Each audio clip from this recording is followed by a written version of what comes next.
Bon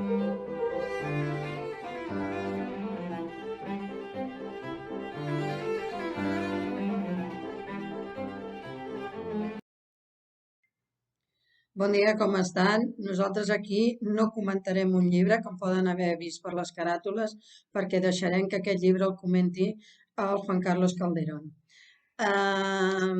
Primer els explicaré com em va arribar aquest llibre, vaig conèixer aquest llibre.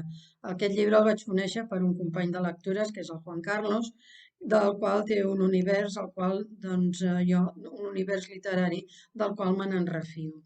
Aleshores, ell fa uns podcasts que hi va parlar d'aquest llibre i jo vaig pensar que me'l miraria i que el llegiria.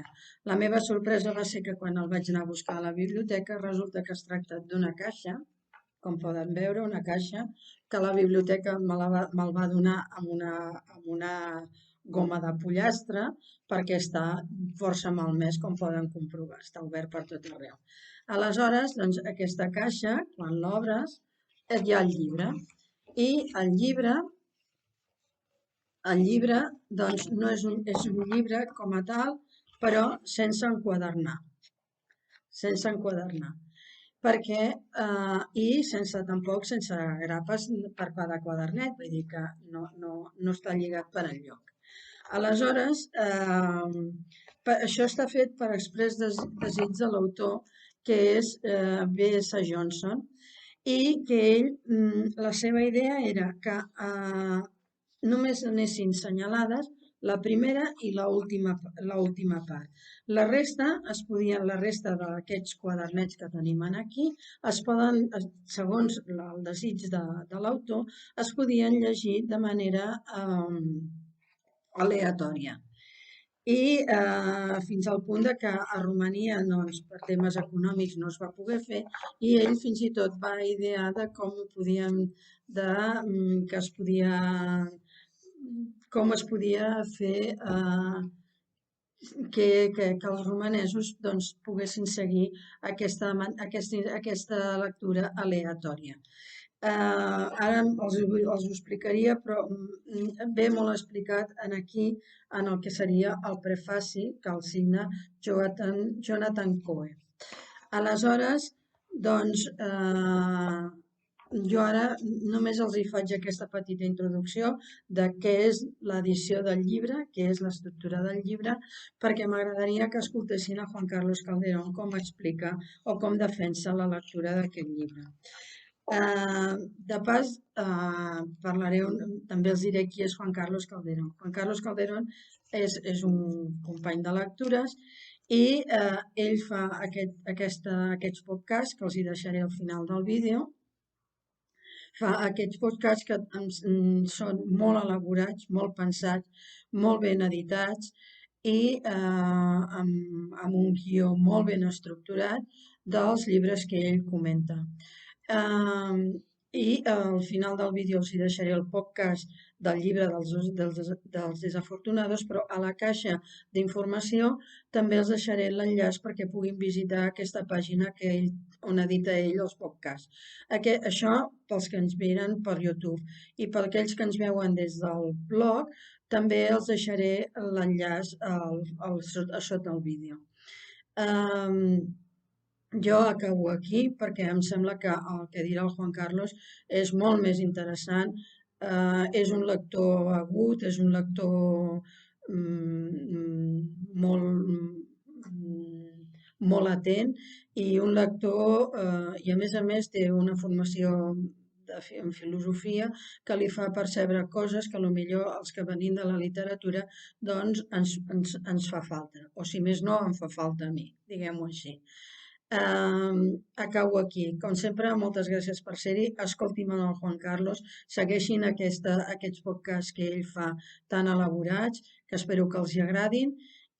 I m'oblidava, si vostès creuen que aquí es practica l'amiguisme, doncs no, aquí no es practica l'amiguisme, com ja ho deuen saber pels anys que porten, si és que tenen l'amabilitat d'anar-me seguint, que aquí ni practiquem l'amiguisme ni a més acceptem publicitat.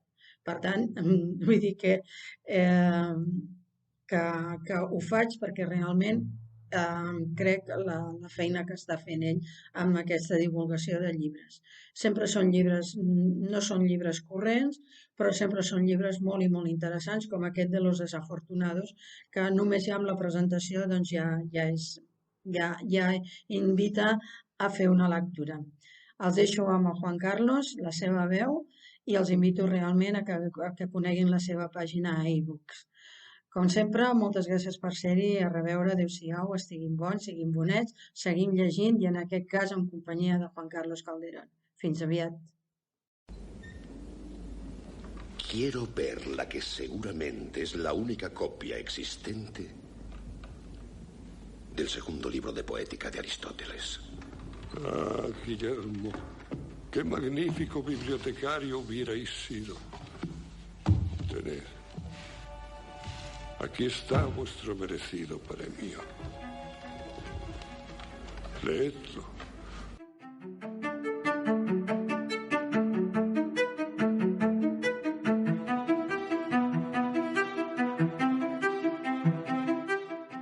¿Qué es una novela? La pregunta parece sencilla, pero a veces las preguntas sencillas son aquellas que más dificultades nos presentan. Porque si nos atenemos a la definición de la Real Academia de la Lengua, la novela es una obra literaria, narrativa de cierta extensión. Tal definición no puede más que presentarnos problemas, pero resulta obvio que esa definición contiene una gran verdad. La novela es algo tan genérico que es difícil ponerle un límite. Novela es historia de Genji, El Quijote, En busca del tiempo perdido de Proust, La Nívola de Unamuno, o el último libro publicado por Ken Follett, sea este cual sea.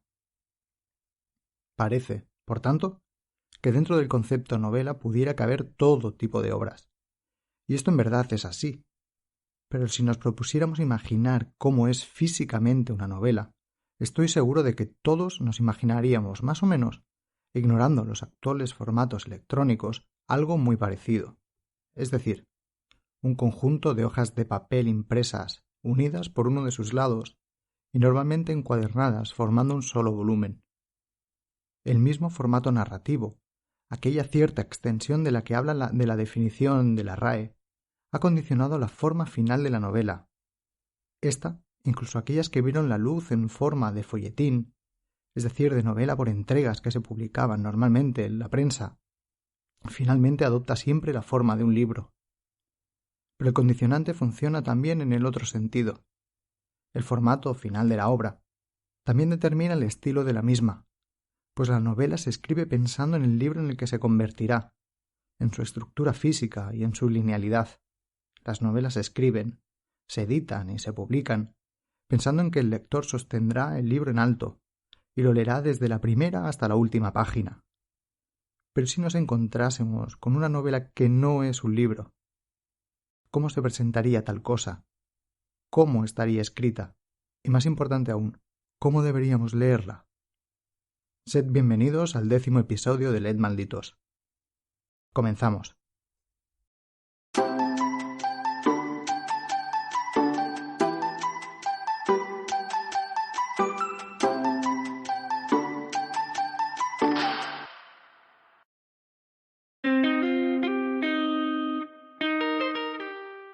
Novelas que han intentado sobreponerse a la linealidad que impone el formato del libro. Siempre las ha habido y siempre las habrá. Recuerdo vivamente aquellos libros de Elige tu propia aventura, que en España se publicaron bajo el sello editorial SM, y en los que la historia estaba narrada en segunda persona, como si el lector fuera el protagonista de la misma. Lo sorprendente venía cuando, tras una introducción a la historia, aparecía una disyuntiva que nos permitía elegir entre distintas opciones. Si decides A, ve a la página 9. Si decides B, ve a la página 15. Esto hacía que esos libros no se leyesen linealmente de principio a fin y que nuestro yo lector juvenil se sintiese protagonista y en cierta manera autor de la historia.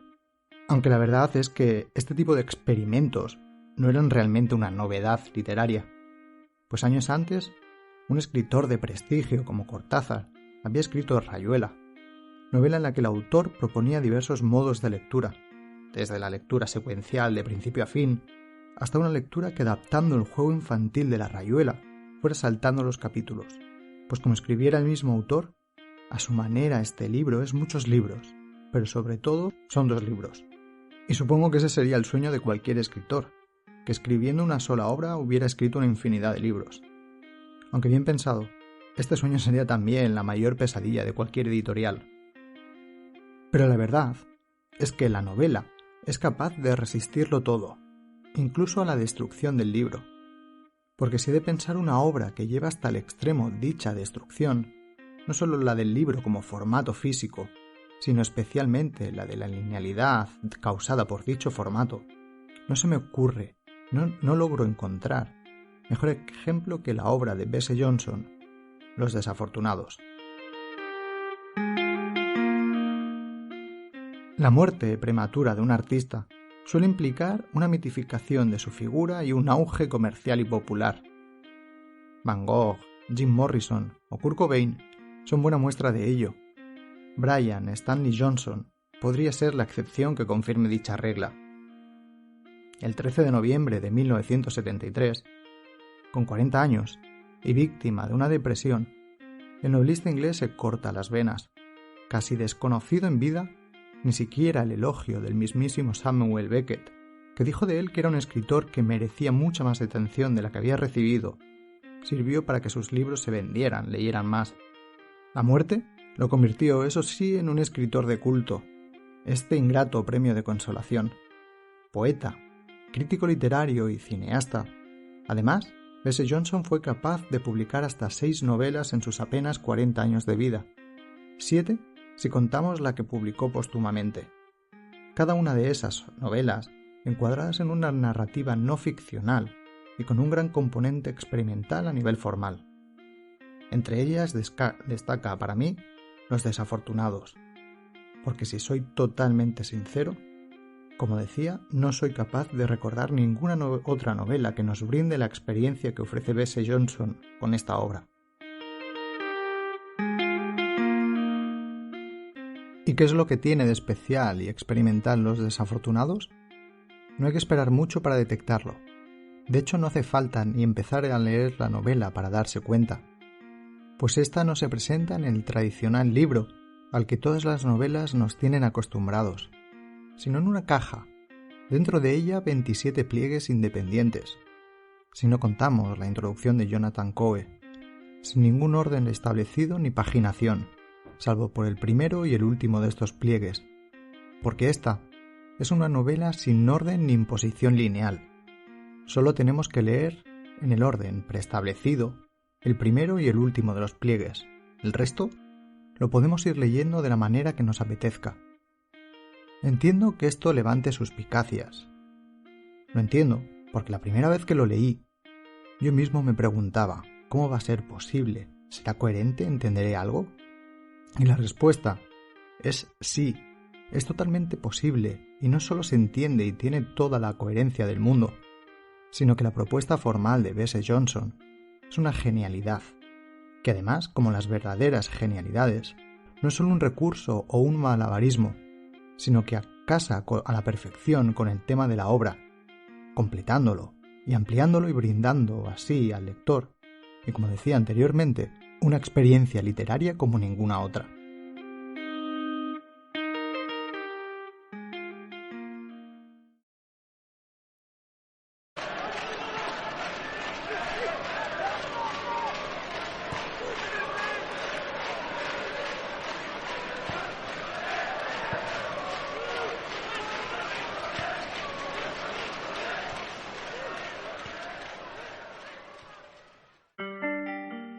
La novela, es decir, el pliego marcado como primero, nace y se inicia una tarde de sábado, en la que el propio B.S. Johnson llega a la ciudad de Nottingham para cumplir con su trabajo, escribir una crónica del partido de fútbol que se iba a disputar en la ciudad en unas horas. Inicialmente, B.S. Johnson no se da cuenta de que ya había estado en esa ciudad muchas veces. Conozco esta ciudad. ¿Cómo no me di cuenta cuando me dijeron, esta semana vas al partido del City, que la ciudad era esta? Tony, las mejillas chupadas, y hundidas alrededor de los huesos insinuados, las encías resecas, no sé, o encogidas, los dientes libres ya unos de otros en el artificial sembostezo de la boca, sí, la boca, que había sido tan carnosa, el rostro entero, también hundido ahora, ruinoso. Y es que la ciudad, la vivencia sensorial de transitar la ciudad, de volver a pisar las calles que antaño se recorrieron, activa automáticamente el resorte de la memoria y trae al presente, a las páginas de los desafortunados, las vivencias de B.S. Johnson junto a su amigo Tony. Los bares, las cervezas, las comilonas, las conversaciones sobre libros, sobre política o sobre las primeras novelas del mismo B.S. Johnson. Nottingham existe en tanto que recuerdo de Tony, del afable Tony, del glotón Tony, del enfermo Tony, del cadáver Tony. Pues Tony está entonces enfermo de cáncer, pues Tony está ahora muerto.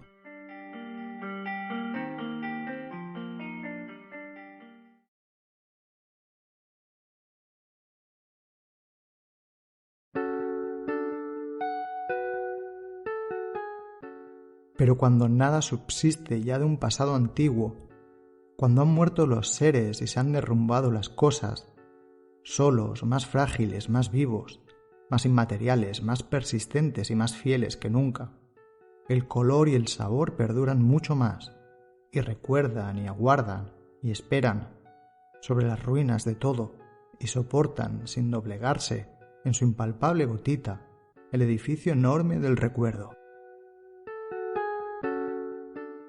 Si existe un escritor que se haya encomendado la tarea de glorificar la memoria, esto no es otro que el autor de la anterior cita, Marcel Proust.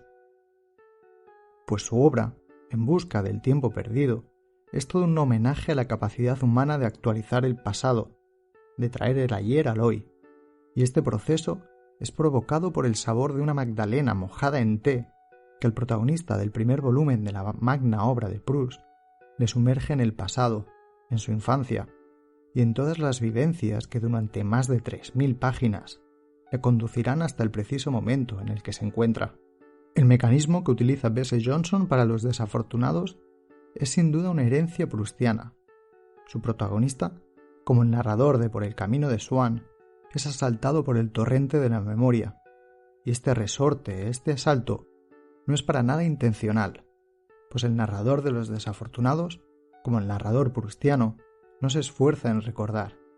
El recuerdo surge automáticamente, aleatoriamente, sin orden ni concierto. Cierto es que hay una gran diferencia entre la manera de ambos para representar la memoria, pues incluso siendo un proceso automático para Proust, y sin ser de ninguna manera lineal, las 3000 páginas de En busca del tiempo perdido no contienen una historia narrada siguiendo un orden cronológico, tiene saltos temporales, elipsis. Sí que persiste en la obra una cierta coherencia derivada, supongo, no lo sé, por la imposición final de su formato, como libro. En cambio, en la obra de B.S. Johnson, la linealidad de la narración no se rompe gracias a las técnicas narrativas presentes en el texto. Y esto no quiere decir que el autor no haga uso de ellas. Las hay, sin duda que las hay, pero estas elipsis y estos saltos temporales, y aquí es donde observo la genialidad de la obra, están representadas físicamente por el formato en el que se presenta la novela.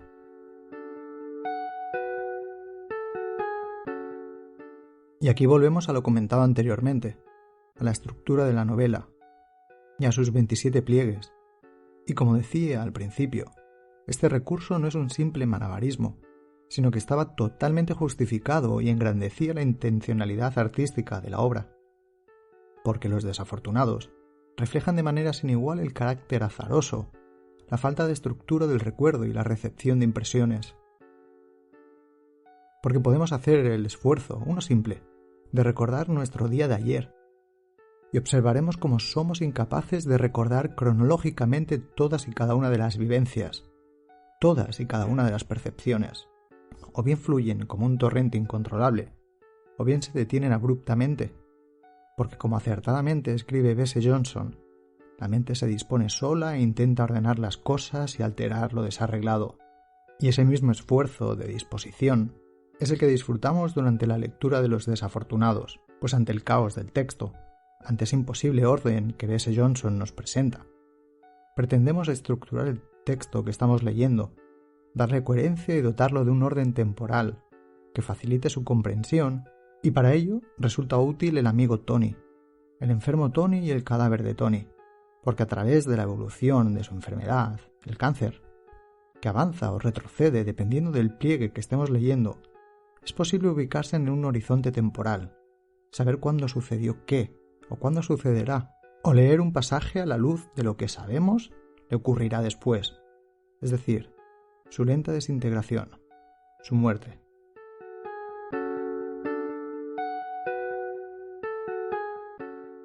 Además de la innovación formal, Los Desafortunados tienen otro compromiso fundamental, la verdad rigurosa.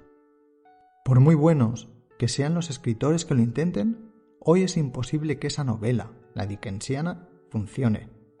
Y escribirla es anacrónico, inválido, irrelevante y perverso. Esto escribía y pensaba B.S. Johnson sobre el arte de la novela de su tiempo, y resulta obvio, contemplando su producción, que fue como buen lector y admirador de Joyce, consecuente con dicha afirmación. Y no es sólo que la novela a lo Dickens sea anacrónica, inválida, irrelevante y perversa a día de hoy a nivel estilístico y formal. La linealidad narrativa, el profuso amor por el detalle o la exuberante construcción del mundo y sus personajes parecen a todas luces elementos algo en desuso en la narrativa contemporánea, sino que bajo mi juicio lo es también para B.S. Johnson por ser simple y llanamente una ficción, dado que, parafraseando al autor británico, la evolución cultural del siglo XX ha provocado que grandes áreas del antiguo territorio del novelista hayan sido conquistadas por otros medios, hasta que lo único que le queda exclusivamente suyo al novelista es el interior de su propio cráneo, y eso es lo que debería estar explorando la literatura.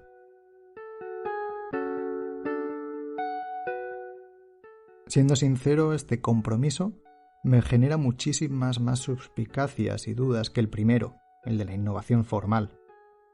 Porque incluso observando un espacio literario como el actual, plagado de libros de memorias, autobiografías o de la denominada literatura del yo, no consigo identificar estos libros como verdad rigurosa. Pues en tanto que la literatura siga siendo literatura, aunque se sustente en aquello que se encuentra en el interior del cráneo del autor, no puede dejar de ser lo que es, y esto es el producto de la distorsión de la verdad y del pasado. Y es que al propio B.S. Johnson se le puede ver titubear de vez en cuando.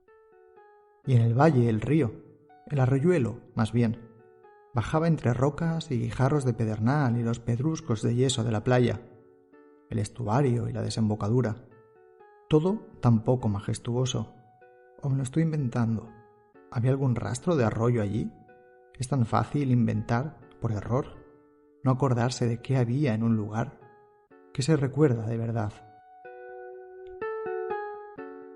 Y lo que se recuerda, o al menos lo que se recuerda en Los Desafortunados, son esos momentos pequeños, nada trascendentales, vividos junto a los seres queridos, una pinta de cerveza, un partido de fútbol, el primer libro publicado, los fracasos literarios y la lenta y trágica desaparición del ser querido, todo ello mezclado, sacudido y lanzado al presente por la traicionera musa Anemosine.